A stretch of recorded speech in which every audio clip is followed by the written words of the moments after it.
வணக்கம் மக்களே வணக்கம். சற்று முன் கிடைத்திருக்கக்கூடிய ஒரு முக்கியமான தகவல் ஒன்றை பார்க்க போகிறோம். சற்று முன்பு விளையாட்டுத்துறை அமைச்சராக இருக்கும் உதயநிதியின் கொச்சி பண்ணை வீட்டில் 25,000 கோடி சிக்கியிருக்கிறது. அமலாக்கத்துறை அதிரடியாக முடக்கியிருக்காங்க. இந்த 25,000 கோடி யாருடைய பணம், எதற்காக கொச்சி பண்ணை வீட்டில் பதுக்கி வைத்திருக்கப்பட்டது, இதை பற்றின முழுமையான தகவல் இந்த ஒரு வீடியோவில் தொகுப்பாக பார்க்க போகிறோம். இதனால் முதல்வர் ஸ்டாலின் பேரதிர்ச்சியில் உறைந்து போயிருக்கிறார்.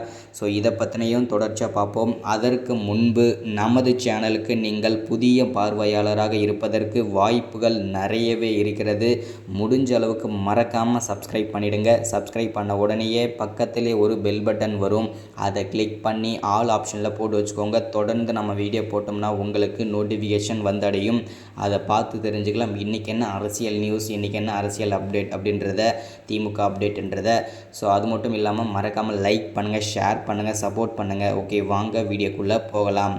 சற்று முன் கிடைத்திருக்கக்கூடிய ஒரு அதிர்ச்சிகரமான சோகமான தகவல் என்ன அப்படின்னு பார்த்தீங்கன்னா, திமுகவுக்கு பார்த்திங்கன்னா வரிசையாக இப்போ செந்தில் பாலாஜி போனார், அதுக்கடுத்ததாக அமைச்சர் பொன்முடி, அடுத்ததாக ஜெகத் ரட்சகன், இந்த மாதிரி பார்த்திங்கன்னா திமுகவோட முக்கிய பொறுப்பில் இருக்கும் முக்கிய புள்ளிகள் எல்லாருமே ஒவ்வொருத்தராக அமலாக்கத்துறையிடம் சிக்கி தவிப்பதை எல்லாருமே நம்ம பார்த்துட்ருக்கோம். அந்த வரிசையில் தற்போது விளையாட்டுத்துறை அமைச்சராக இருக்கும் உதயநிதியின் கொச்சி பண்ணை வீட்டில் 25,000 கோடி அமலாக்கத்துறை முடக்கியிருக்காங்க. இது ஒரு பேரதிர்ச்சின்னு சொல்லலாம். முதல்வர் ஸ்டாலினுக்கு ஒரு பேரதிர்ச்சி. ஸோ அது மட்டும் இல்லாமல் அவருடைய அமைச்சர் பதவியும் பறிக்கப்பட்டிருப்பது இன்னும் அதிர்ச்சியை கொடுக்குது உதயநிதி அவர்களுக்கு. இந்த 25,000 கோடி யாருடைய பணம் அப்படின்னு பார்த்தீங்கன்னா திமுகவின் பணம் தான். அதுவுமே பார்த்தீங்கன்னா மக்களுக்காக போய் சேர வேண்டிய பணம் தான். இவர்கள் கொச்சி பண்ணை வீட்டில் பதுக்கி வைத்திருந்தது. அமலாக்கத்துறைக்கு ரகசிய தகவல் கிடைத்திருந்தது. ரகசிய தகவலின் அடிப்படையில் தான் இந்த 25,000 கோடியுமே அமலாக்கத்துறையும் அதிரடியாக சோதனை நடத்தி முடக்கியிருக்காங்க. இது எல்லாமே மக்களுக்காக சேர வேண்டிய பணம். இப்போது மிக்ஜாம் புயல், அதுக்கப்புறம் வெள்ளத்தால் பாதிக்கப்பட்டவங்களுக்கு எல்லாமே கொடுக்க வேண்டிய பணம். அது மட்டும் இல்லாமல் ஒவ்வொரு தொகுதிக்குமே பிரித்தெடுக்கப்பட்டு கொடுக்க வேண்டிய பணம். இவர்கள் எல்லாமே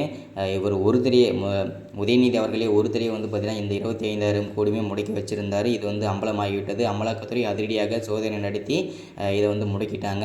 ஸோ அது மட்டும் இல்லாமல் இவருடைய அமைச்சர் பதவியுமே, உதயநிதியின் அமைச்சர் பதவியுமே பறிக்கப்பட்டிருக்கு. ஸோ இதனால் பேரதிர்ச்சியில் முதல்வர் ஸ்டாலின் இருக்கிறார். ஸோ இதுதான் இந்த வீடியோவில் நம்ம அப்டேட்டாக கொடுக்குறது. இதற்கான காரணம், இதை போட்டு கொடுத்தது யாருன்னு பார்த்தீங்கன்னா ஷாக் ஆகிடுவீங்க. வேறு யாரும் இல்லைங்க, செந்தில் பாலாஜி அவர்கள் தான் போட்டு கொடுத்து விட்டார். இந்த இடத்துல இவ்வளோ பணம் இருக்குன்னு சொல்லிட்டு போட்டு கொடுத்துருக்கிறாரு. ஸோ இதுதான் இந்த வீடியோவில் அப்டேட்டாக கொடுக்குறது நம்ம. ஸோ இன்னும் திமுகவுக்கு பெரிய ஆபத்துகள் காத்துட்ருக்கு. வீடியோட தொடர்ச்சியாக பார்க்கலாம். அடுத்த வீடியோவில் தொடர்ச்சியாக கொடுக்குறேன். சப்ஸ்கிரைப் பண்ணுங்கள், லைக் பண்ணுங்கள். தேங்க்யூ.